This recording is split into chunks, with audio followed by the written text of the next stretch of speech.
নমস্কার। যুক্তি তর্ক সঙ্গে অর্কয়ে আপনাদের স্বাগত। নববর্ষের দিন থেকে টানা ৫-৬ দিন উত্তরবঙ্গে কাটালাম। প্রধানমন্ত্রী নরেন্দ্র মোদীর দুটো সভা একেবারে সামনে থেকে চাক্ষুষ করলাম, একটি বালুরঘাটে, অন্যটি রায়গঞ্জে। উন্মাদনা ছিল চোখে পড়ার মতো।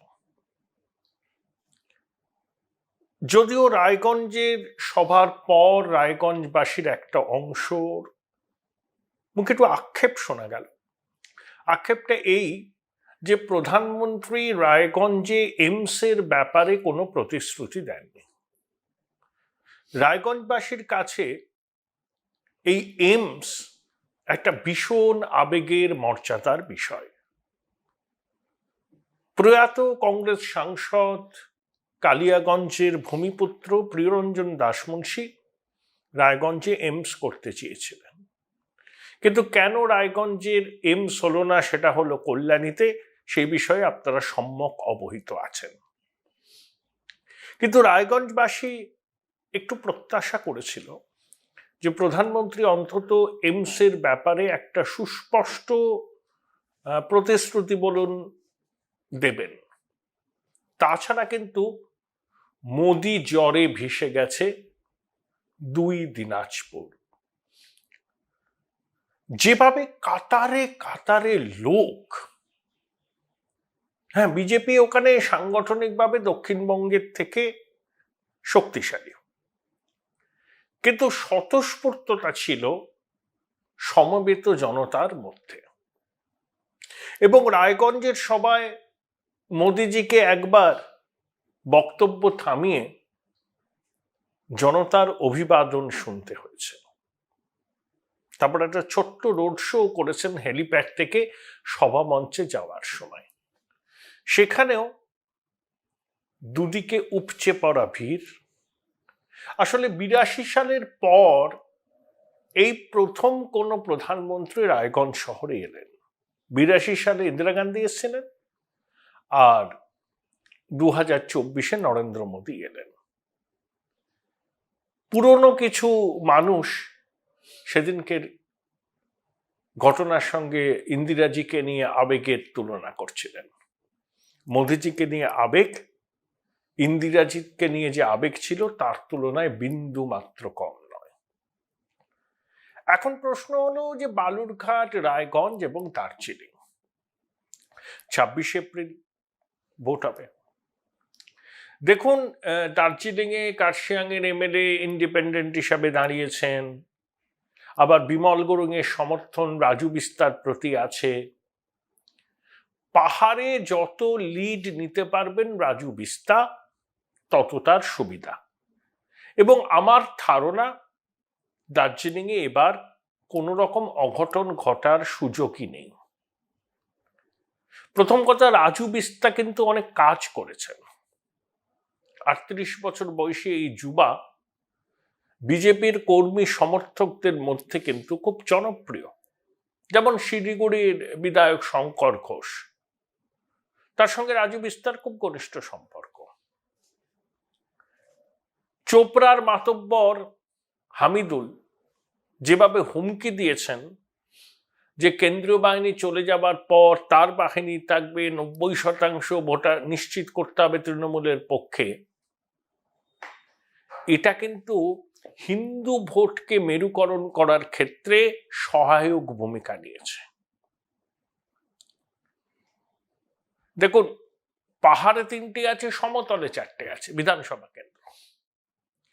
একমাত্র চোপড়া ছাড়া কোনো আসন থেকেই কিন্তু তৃণমূলের লিড পাওয়া সম্ভব নয়। যেমন শিলিগুড়ি সমতলের যে ব্যবসায়ীরা, তারা রাজ্যের শাসক দলের সঙ্গে যোগাযোগ রাখেন, হয়তো স্থানীয় নির্বাচনে তৃণমূলকে ভোটও দেন, কিন্তু যখন বিষয়টা লোকসভা নির্বাচনের ক্ষেত্রে আসে তখন তাদের ভোট কিন্তু বেশিরভাগটাই বিজেপির ঝুলিতে পড়বে। এটাই বলছেন তৃণমূলের নেতারাও। শিলিগুড়ি শহরে রামনবমীতে যে মিছিল হয়েছে, আমি দেখলাম ভিনটেজ কার নিয়ে শহরের মানুষ বেরিয়ে পড়েছেন। তাতে রামের পতাকা, পবনপুত্র হনুমানের পতাকা। রায়গঞ্জ শহরেও 3 কিলোমিটার দীর্ঘ মিছিল হয়েছিল। দেখুন, বালুরঘাটে বিজেপির প্রার্থী সভাপতি সুকান্ত মজুমদার, তার বিরুদ্ধে প্রবীণ বিপ্লব মিত্র, তো বিপ্লব মিত্রের বিরুদ্ধে একটা অভিযোগ আছে, তার পরিবারের সবাইকেই তিনি বেশ বহাল তবিয়াতে রেখেছেন। রকমারি সুযোগ সুবিধা, সরকারি পদ তার পরিবারের লোকজন পেয়েছেন। তাহলে দক্ষিণ দিনাজপুরের সরকারি পদ যদি মিত্র বাড়িতেই চলে যায়, বাকি তৃণমূলের নেতারা কি করবে? আর সুকান্ত মজুমদার অত্যন্ত সজ্জন মানুষ, শিক্ষিত মানুষ, তার বাড়িতেও গিয়েছিলাম। এত অনাড়ম্বর কোনো রাজনৈতিক নেতার বাড়ি হতে পারে, বামপন্থীদের অনেক নেতার বাড়ি এরকম, কিন্তু আমাদের শাসক দলের ছোট বড় মাঝারি উঁচু নেতারাও যে বৈভবের আস্ফালন করতে অভ্যস্ত, সুকান্ত মজুমদার তার একেবারে ব্যতিক্রম। একজন সাদা মাটা নিরাড়ম্বর মধ্যবিত্ত সুলভ জীবনযাপন করেন। আমি চক্ষুকর্ণের বিবাদ ভঞ্জন করে তার বাড়িতে তার সঙ্গে দেখা করে গল্প করে চা খেয়ে এসেছি, তাই আমি কোনো শুনে কিছু বলছি না, আমার প্রত্যক্ষ অভিজ্ঞতা হচ্ছে এটাই। লড়াই একটু হবে, কিন্তু তাও এই তো দেশের ভোট না, সুকান্তবাবু অ্যাডভান্টেজ পাবেন। দিল্লি বালুরঘাট ট্রেন চালু হয়েছে, দক্ষিণ ভারতের ট্রেনের জন্য বালুরঘাটের মানুষের একটা দাবি আছে। একজন বললেন আমায় যে আদিবাসীরা বিজেপি থেকে তৃণমূলে ফিরল, 3 জন মহিলাকে দণ্ডি কাটাতে হলো, আর বিপ্লব মিত্র তৃণমূল ছেড়ে বিজেপিতে গিয়ে আবার তৃণমূলে ফিরলেন, তাহলে বিপ্লব মিত্রকে কেন দণ্ডি কাটতে হবে না? রসিকতা করে বলেছে। তবে দুজনেই খুব প্রচার করছেন। নাটকের শহর বালুরঘাট, ভোট নিয়ে উত্তেজনা আছে, কিন্তু সেই উত্তেজনা এমন পর্যায়ে যায়নি যেটা আমরা অন্যান্য জায়গায় দেখি। একটা সম্প্রীতি সহাবস্থান রয়েছে উত্তরবঙ্গের বালুরঘাটে। লড়াই হবে, তাহলেও আমি বলবো ওই দেশের ভোট, মোদিজির সভা, সুকান্ত মজুমদার কিন্তু এগিয়ে আছেন। হিলিকে কেন্দ্র করে তার কিছু পরিকল্পনা আছে, সেগুলো তিনি বলছেন। বালুরঘাটে নাকি কোনো সরকারি মেডিকেল কলেজ নেই।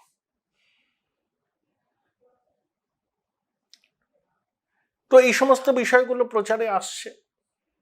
এবার যদি আপনি রায়গঞ্জের দিকে তাকান, দেখুন রায়গঞ্জের ফলাফল ঠিক করবে ভিক্টর। ভিক্টর স্থানীয় ছেলে, বিধায়কও ছিল, ফরওয়ার্ড ব্লক থেকে কংগ্রেসে এসেছে। ওর কাকা হাফিজ আলম সেরানি রাজ্যের মন্ত্রী ছিলেন, অমায়িক। ভিক্টর সুবক্তা, জনপ্রিয়তা আছে। গোয়ালপুকুর, করণদিঘি, চাকুলিয়া, এই সমস্ত জায়গায় ভিক্টর প্রচুর ভোট পাবে বলছে অনেকে। কারণ ভিক্টর একটা প্রচার করছেন যে কার্তিক পালকে ভোট দেওয়া যা, কৃষ্ণ কল্যাণীকে ভোট দেওয়া তাই। কারণ দুজনের গায়ে বিজেপির ছাপ আছে। আর দেখুন, বাম কংগ্রেসে যাই হোক, মতাদর্শগতভাবে তাদের বিজেপির সঙ্গে লড়াই, সেটা বিজেপির নেতৃত্ব বামপন্থী মতাদর্শকে আক্রমণ করেন, কংগ্রেসের মতাদর্শকেও আক্রমণ করেন, তৃণমূলের তো সেক্ষেত্রে কোনো মতাদর্শ নেই। তাই ভিক্টর নির্ণায়ক হবে। মোহিত সেনগুপ্ত একেবারে আদা জল খেয়ে ভিক্টরের সমর্থনে নেমে পড়েছেন। Join Indian Institute of Hotel Management now. Right choice, right decision. Krishna Kalyani প্রতিষ্ঠিত ব্যবসায়ী, রায়গঞ্জ বিধানসভা কেন্দ্র থেকে বিজেপির টিকিটে খুব ভালোভাবে জিতেছিলেন। তারপর তৃণমূলে যান, এবার বিধায়ক পদ থেকে ইস্তফা দিয়ে তিনি তৃণমূলের প্রার্থী হয়েছেন।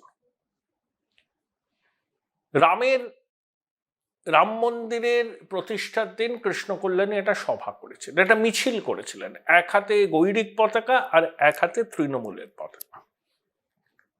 তো সেই ছবিটাকে কার্যত ভিক্টর এবং তার সঙ্গী সাথীরা ভাইরাল করে দিয়েছে, এবং সেটা করণদিঘি, গোয়ালপুকুর, চাকুলিয়া সংখ্যালঘু অধ্যুষিত অঞ্চলে সেই ছবিটাকে সামনে রেখে প্রচার করছে।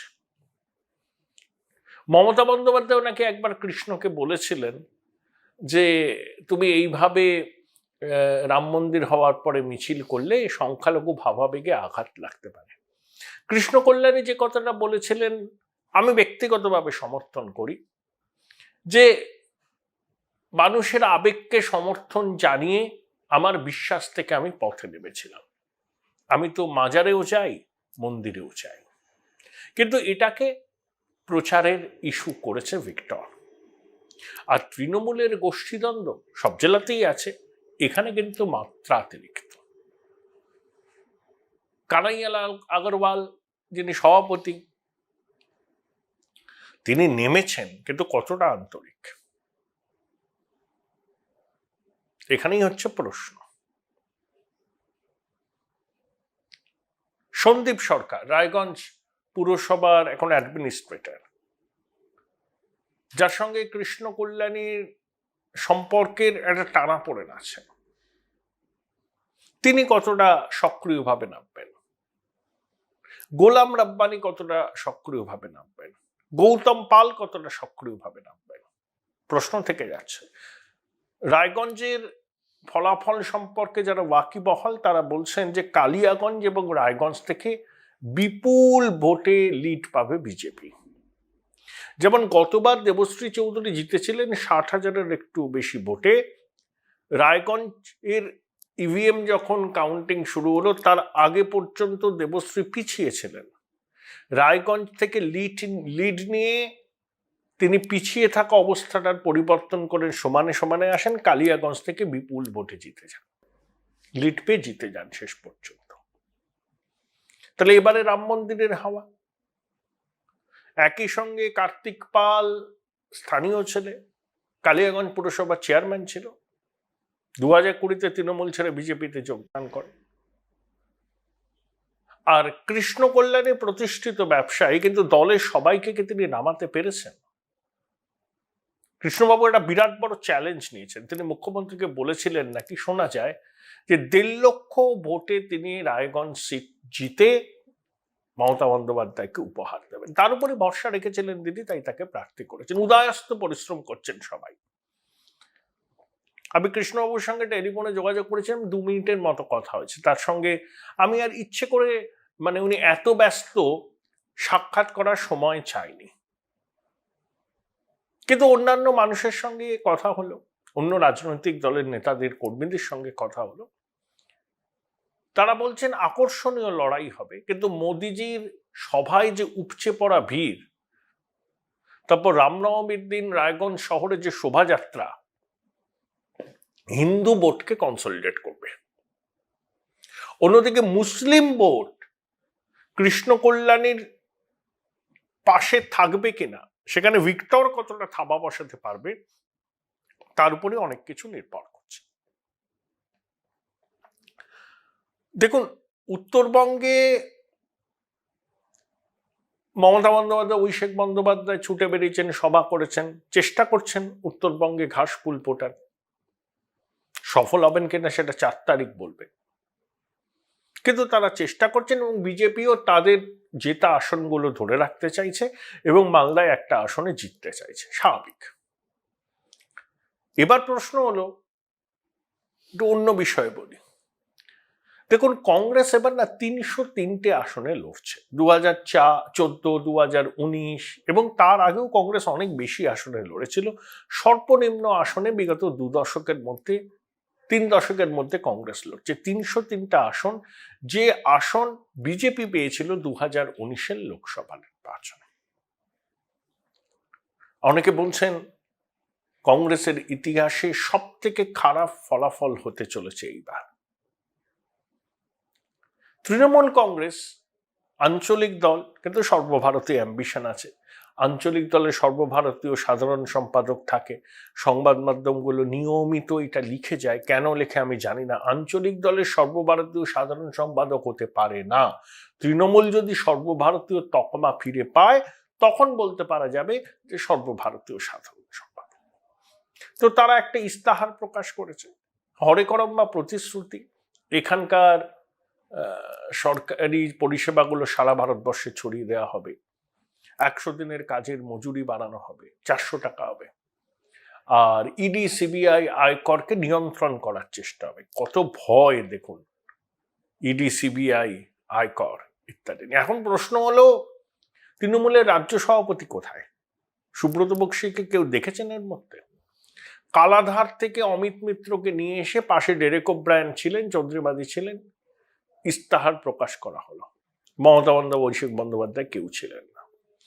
আচ্ছা, তৃণমূল লড়ছে ধরুন 50টা আসনে, তাহলে 50টা আসনে যারা লড়ছে, আর দেশের লোকসভার আসন সংখ্যা হচ্ছে 543টা, তারা কি করে এরকম একটা ইস্তাহার প্রকাশ করতে পারে?